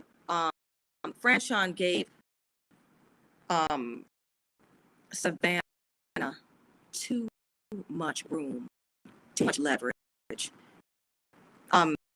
Clarissa Shields did not fight, did not allow Savannah Marshall to find her range. She didn't, because Clarissa Shields has the IQ to know that if Savannah Marshall found her range, it would have been a very steep uphill climb for her that night. So she always moved, she always attacked when Savannah Marshall was in these positions, in these dangerous positions, right? Franchon didn't do that, so you see her absorbing another wallop from Savannah Marshall. Lovely assistant. Next image.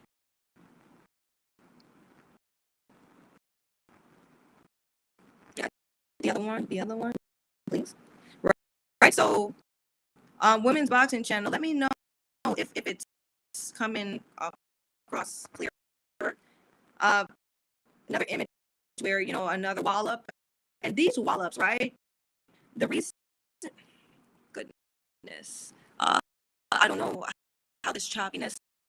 Let me ask if my guys, if I can, if y'all will allow me to go inside, right? Because I mean, I want to have this conversation. Um, Goodness, we talked to my guys backstage.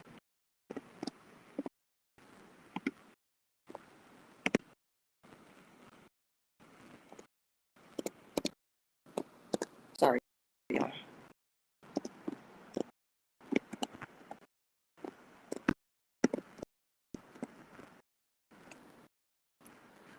Um. Okay. So yeah, I know it's choppy. I'm sorry, you guys. I'm sorry. Um. I'm gonna hop out and come back in. Okay. When I hop out, I'll probably be inside. But you guys just stay with me. Okay. Stay tuned. Just stay with me. I'll be back.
Hello, hello.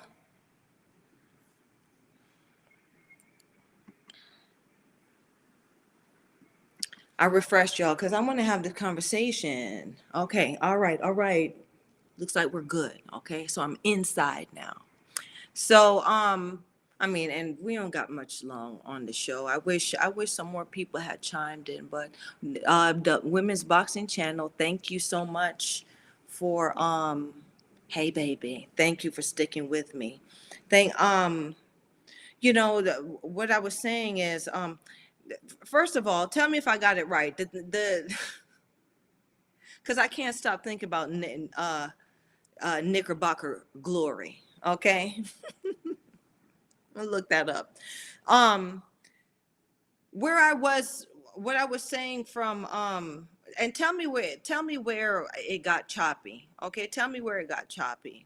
But what I was saying, with that situation where, I think, like I said, um, I definitely enjoyed Sandy's performance versus Marie. And I also enjoyed the karmatic value in that. In that Marie got a taste of just a fraction, just maybe a hair of what her and her people put that young lady through that actually died that night that she fought her. I was looking at the fight, and in the comments, people were saying that the young lady said that she's okay. She was okay with dying in the ring, and that's what we sign up for, and all this and all that. Let me explain something to everyone out here in boxing world or in in women's boxing land.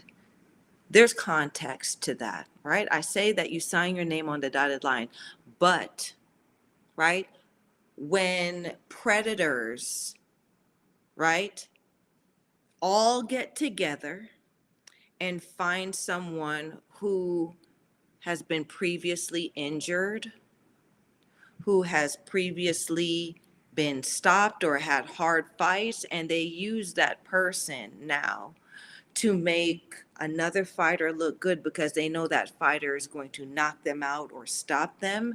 It's no longer, oh, you signed up for this. This is the game. She said she wanted to go like this. No, no, right?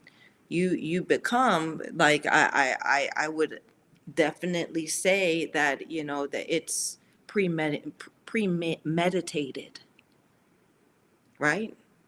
Now it's premeditated. She died, right? So I mean, I can go in on them Quebec people, right? I know they don't want me in nowhere near what they got going on, and I ain't trying to be nowhere near what they got going on either. But it was just heart wrenching to know that they also went behind, and I think they may have even paid her family or paid people out of her family, where there was an article where her father said, oh, she wanted to die like this, she wanted to. No, right? That girl was somebody's child. That girl was somebody's partner. That girl, you don't say stuff like that immediately after someone dies, even if they said that. So you can clearly see that those people were paid off. If her dad said that, I would love to know what her relationship with her dad is, right? Because I'm sure he said that for a check. But I digress. Let's talk about this, right?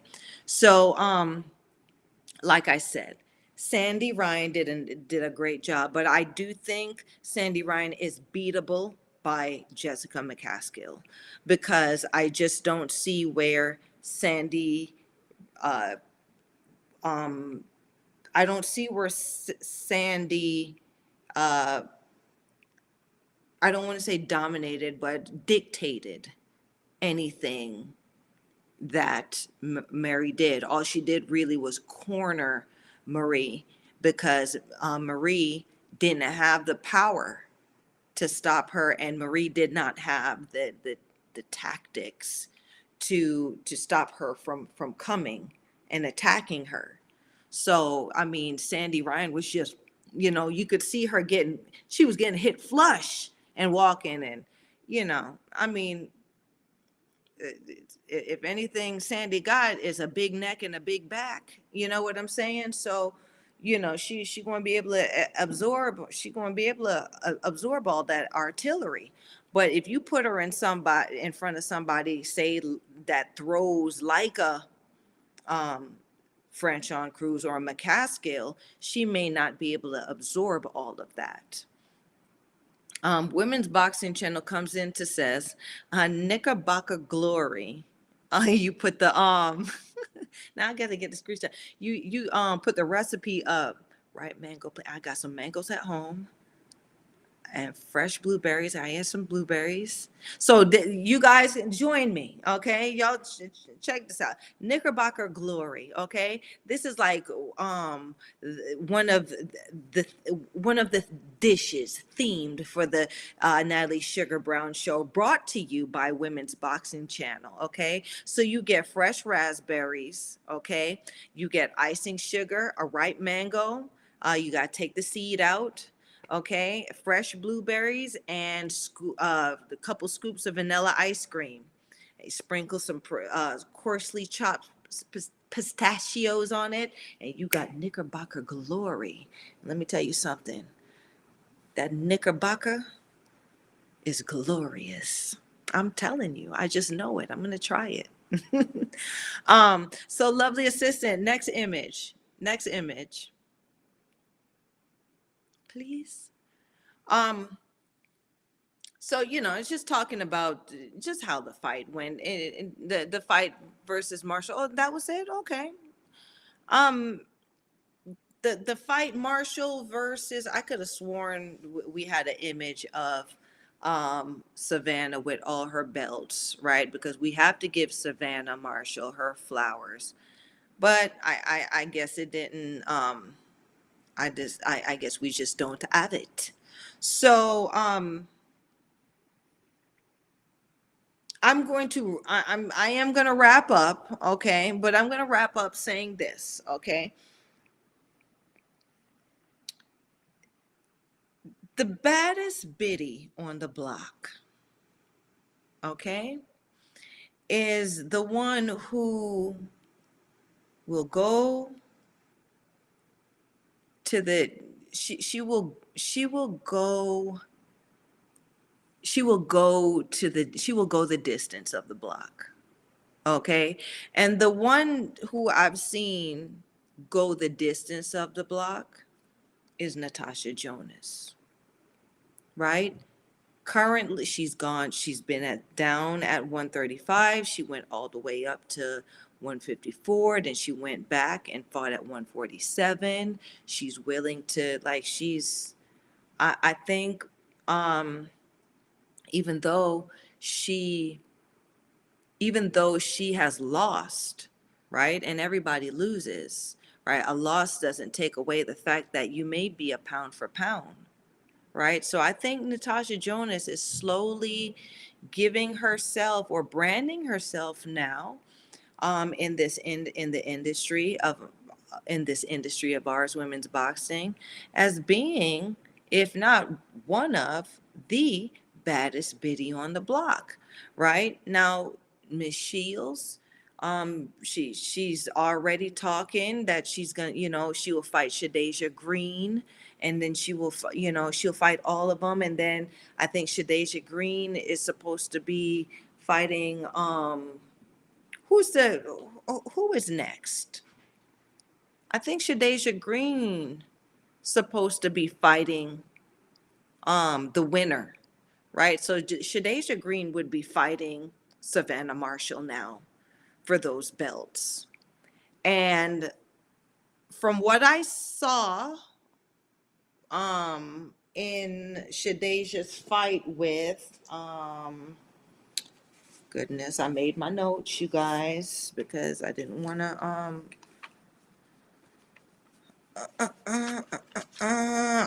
Ellen Setarus, Okay, Ellen, when she fought Ellen Senderos,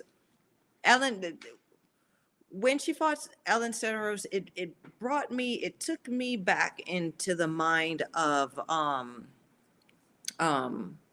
or it took me it kind of reminded me of uh, Clarissa's recent fight with Marcelo Cornejo, right? It was just like, just put her out of her misery already, right? But even Ellen Setters came out fighting, like she fought. To me, she pressed Shadeja a bit harder than she pressed Franchon. But we won't take away the fact that Franchon is a heavy hitter, okay, and have Franchon got that wild style, right? So I don't want people, just because Franchon Cruz lost against Savannah Marshall in the way she did, to be written off like she's not. No, Franchon Cruz is still dangerous, right? I just think, we all learn our lessons in this industry, and I think she learned a lesson big time. She co-promoted this fight, right? I think she just did too much. Okay, you co-promoted the fight that you lost. Okay, you sang the national uh, anthem. Girl, you didn't have to do that. You got a number 19 song on the chart, right? Do that at the after party, right? It would have been so diva-ish, so much more diva-like if you had a concert after the fight, because win or lose, whether you got your ass whipped or not, you the star of your show, of you got the spotlight of your concert, right? Like, do it that way. Fighting is something that you have to take seriously. You have to respect it. And I think the boxing gods had enough of you, right? You can't do so much. Trust me. Even when you have personal stuff going on in your life and you think you can step in that boxing ring and do something, the boxing gods or the boxing energies of the universe is going to tell you no. No, right? We will eh, we will we will make sure that you get your ass whooped, or we will make sure that you don't win this, because we need all of your attention. Yeah. Boxing is like a really bad boyfriend or girlfriend, right? That it just must have your attention, and it breaks your heart and hurts you every day. But when it's good, it feels so good, right? Boxing. Oh, Women's Boxing Channel comes and says, but Jonas beating a spent Namus, Mary Eva DeCarre, who retired next fight, and Candy Wyatt.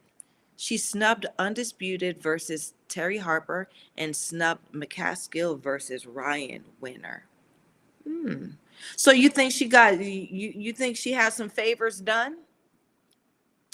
Um, she snubbed. So Terry Harper was supposed to fight Cecilia Brækhus, right? And that didn't happen. And Terry Harper ended up fighting somebody else. Who is that? Women's Boxing Channel, right? Or did the fight just not happen, right? Because I just don't know in anywhere. Like, I've been sick as a dog and have still had to fight, right? No excuses. And Cecilia Brækhus wakes up the next, oh, fights off. I don't think so. I don't. The bag lady. Like, she really played everybody for that last one. I don't even think she's still around, right? So I think she yeah, I think she played Terry Harper really close with that whole yeah, I'll fight you, and then no, I'm too sick, and then the bottom falls out the bucket for Terry Harper. um Terry. Okay, Terry Harper fought Habazan. Okay, and I'm sure she won versus Habazan because Habazan is also a a career, like she's um an elite loser in that sense. And loser, she's not a loser, but like she's put in as someone who is not dangerous enough to be concerned about, right? That's with Harper versus Habazan. Even though they did that with Alicia Baumgardner, and Alicia ended up flattening Terry Harper, right? So everyone's got a fighting chance, and I love that. Um, I love that it's coming up a lot more now. I love that it's being shown a lot more now that, okay, you will get caught, you will get clipped. um Women's Boxing Channel comes to say, Women's Boxing said previously to that, to me, Jonas has had experts arranging easy fights for her to get her belts. Yep. Okay. Women's Boxing Channel also, and trust me, I get it. I do get it. She probably does have experts arranging easy fights for her to get her belts. It doesn't take an expert to know that a weight class is a friggin' zombie weight class, right? So she went up to the zombie weight classes. She had money behind her because she was an Olympic level fighter, and she was able to show them that she can bring in some money at that weight class. And that's what she's been doing, right? So she's playing the game. But when going up to those weights, though, okay, you can never say getting in the ring is easy, right? It's not easy. I say name brand loser, but I didn't say it was easy to fight that mofo, right? It's just that if Habazan gets a loss, she loses anyway, right? Or she would never that gal, right? So okay, right? But it's never easy, right? So Ivana Hamazan will she will drag somebody on a good night, right? That's where it is. That's where we are with that. Okay. Um, so yeah, experts. If I was a part of her team, if I was a paid part of her team, I would do that too. What I won't do is I won't stalk uh, injured fighters or feeble fighters that have been previously hurt, so another fighter will look good in knocking them out. I would never do that, right? But I would say, girl, you see the zombie weight class, you could take these broads, go on and do that. Go on and get all the belts there. I would tell her to do that, right? Because what was she going to do? She had already gotten beat by Katie Taylor, Terry Harper. She just wasn't, they weren't liking her down at 135. So it was a business decision. Women's Boxing Channel says she's avoided all the tougher fighters so far. It's a fact. Who did she avoid? Women's Boxing Channel. Who did Natasha Jonas avoid? Women's Boxing Channel also says Ivana Hamazan was meant to fight Nakaskill for the IBF that Jonas now has. Hamazan was then pulled and positioned to fight Harper instead. So it looked like somebody was making money moves. Money move. More. I mean, if you have the money, if you're sanctioned, if the sanctioning body made that decision, right? To pull a fighter and do a switcheroo for a title, right? The sanctioning body makes that decision, because you can't do that unless the sanctioning body approves it. Okay? And so it's a numbers game. It's a money game with that. right?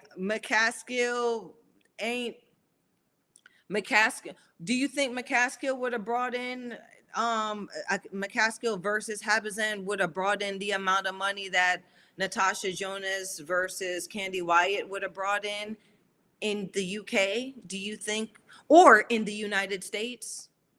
Do you think Jessica McCaskill would have made the IBF that much, the amount of money that Natasha Jonas just made them? No.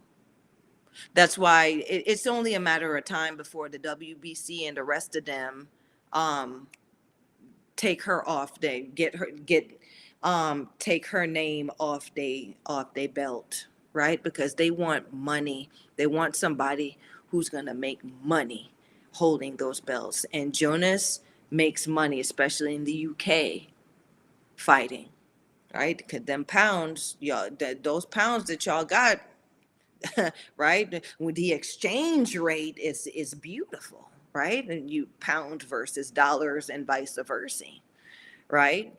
I said I was going to end it, but look at me chatting up still, right? I really wish that my guys backstage would have put the picture of Savannah Marshall with her belts, because she does deserve the spotlight. I did intend to give her her flowers for this episode, so I don't know what happened. Let me ask.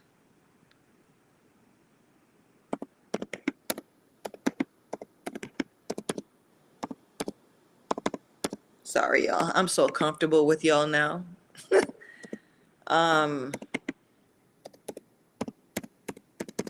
Yeah, I went backstage, y'all, while I was on here. But yeah, the baddest Bittie on the block, though, right, is willing to run the block.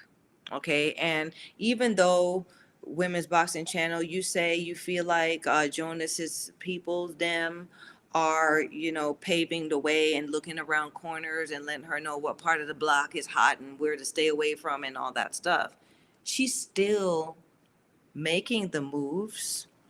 And she's when the task is put in front of her, she's still winning. Okay, so these aren't easy. They're by no stretch is it easy to be in there. She still has to think.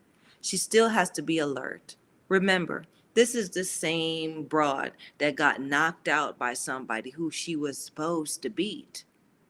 Once bitten, twice shy, right? So I respect it still. Okay.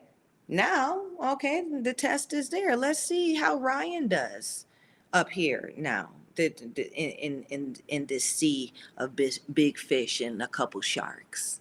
Okay. Let's see how Harper does. Right. I would love for these girls now to go up and down. I mean, it ain't but a couple pounds, just like how the smaller girls do, right? I would love to see a Sandy Ryan versus Savannah, not Savannah Marshall, a Sandy Ryan versus Natasha Jonas, McCaskill. Who else is up there? Women's Boxing Channel comes in. Yep, Vivian Obanoff. Yep, forced Jonas towel in after knocking her down 3 times, right? And that's the thing. Look, 3 times, you guys. This is the thing about it. You saw what they did. You saw what the ref did in this previous fight when Natasha Jonas fought Candy Wyatt, right? Candy Wyatt was in it. It's just that she was just being knocked around, right? And I watched that fight. Vivian Obanoff helped herself to that ass, okay? To Natasha Jonas. Yes, okay? And they allowed Natasha to get up, and Vivian Obanoff went out there and put her down. She said, down. And Natasha got back up. She said, oh, y'all ain't see what, and put her back down. And Natasha Jonas got up 3 times. BBN said, "Oh, she ain't going. Y'all gonna stop it this time, right?" And when Natasha got up from the last one, like her eyes were still rolling around in her skull, right? So, I mean, it's not easy in there. It's not. And so Natasha Jonas has experienced that. So if she, pardon her if she's playing the game on her terms now. Women's Boxing Channel says Obenov's now doing life in prison in Switzerland for clubbing her husband to death 16 times in the head. Yes. So, yeah, that. I think she would have been a great contender if she just avoided being a part of that, right? And avoided being a part of murdering her husband, right? So these relationships outside, we all of us, in women's box in this industry, we do have tumultuous relationships, and you guys will never know. Look, Christy Martin got shot up by her husband, right? You just never know what's going on, right? But you gotta know when to hold them, know when to fold them, right? You gotta do that Kenny Rogers, right? For your own best interest, right? You gotta always bet on yourself. You see a situation that is not working out for you, you don't like it there, leave. Sometimes it's just better off to go. um Women's Boxing Channel says she's probably queen of her spur inside now too. Yes, because let me tell you something. I used to do a program, a support program for women in prison, because I could tell you guys some stories. Just because, and I say this, I feel like, yes, there are good people in the world and there are bad people in the world, right? And some bad people end up in prison. Some good people end up in prison. You just never know. You can't, like, everybody, yes, they say everybody that goes to prison, I didn't do it, right? They say I didn't do it, right? But some of them say, yeah, I did that shit and I'm doing the time. Um, the way they treat women prisoners is is deplorable, right? Um, I've there there's instances that I know of where a woman, she goes in, she's pregnant and she's having her baby, and she's handcuffed to the hospital bed while giving birth to her child, right? So, like, being in prison, especially for women, doesn't not only take their dignity, but it takes their womanhood as well, right? Because who does that? Not even an animal is chained down while it's giving birth. But I know of it to happen. It happens to women in some of these prisons. So yeah. Um, So maybe she is the queen of her cell, of her unit or whatever right now. You just never know. But I know that Switzerland is a nice place, so they may be very, a Swiss prison may be like a damn 5-star hotel over where I am, right? Switzerland is, it's the lifestyle there is just that they're the ones that really got the good spas and all that stuff. So I mean, if I was to go to prison anywhere and I'd have to choose, it'd probably be in Switzerland. But not that I plan on going, but if I had a choice. Women's Boxing Channel says in Switzerland women don't do life, they do 14 years, I think it is. Okay, you know what I'm saying? So it's already like women are doing hard time everywhere else. Okay. Especially, you don't even want to know, in third world countries, a woman that goes to prison. Oh, okay. But that ain't the show. We're talking about the baddest Bittie on the block. So right now, Okay. There's we want to know, or I would want to know who the baddest biddy on the block is at 168, who the baddest biddy on the block is at 160, at 154, right? At 147, right? Them little weights or whatever, that's fine. You know, they got their thing right now, but these big girls, they making moves, and they making bad bitty moves too, right? So there's just enough stuff in the pot. There's just enough stuff in the pot to make us a good stew, right? So Women's Boxing Channel comes in and says if they do 50 years in Switzerland, they get a gold watch. I'm not gonna sit here and joke about nobody doing no prison time, especially in Switzerland. I know Women's Boxing Channel. I know. Sometimes I don't want to be a part of that one. I think we're going too far there. Okay. Um, let's go back to Knickerbocker Glory. I know they probably served that over there.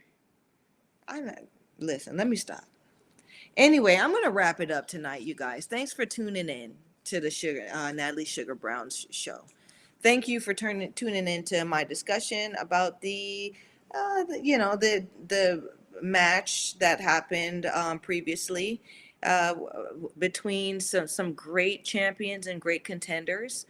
Savannah Marshall, who is now the undisputed super middleweight champion, and now she has a voice. She's gotten her voice back again, and she's now welcoming all comers. And as much as uh, as much as I hate to see the Guad act like this, it looks like the Guad is wanting to entertain another fight with Marshall at her weight class. So we'll see, right? And then now we got Natasha Jonas, who's now a multi weight division world champion, right? So she's doing some she's making some real bad moves, bad in a good way, moves out here on the charts, on the pound for pound list. So you guys like, subscribe, and share. And if you have any questions about what we got going on out here in women's boxing and in the women's boxing verse, please ask me. Leave the questions down in the comment section. Okay, put some money on your girls' books. Okay, please buy me a treat, but make me a sweet. Okay. Until next Wednesday night, you guys, take care of yourselves. Like, subscribe, and share once again. And bye bye.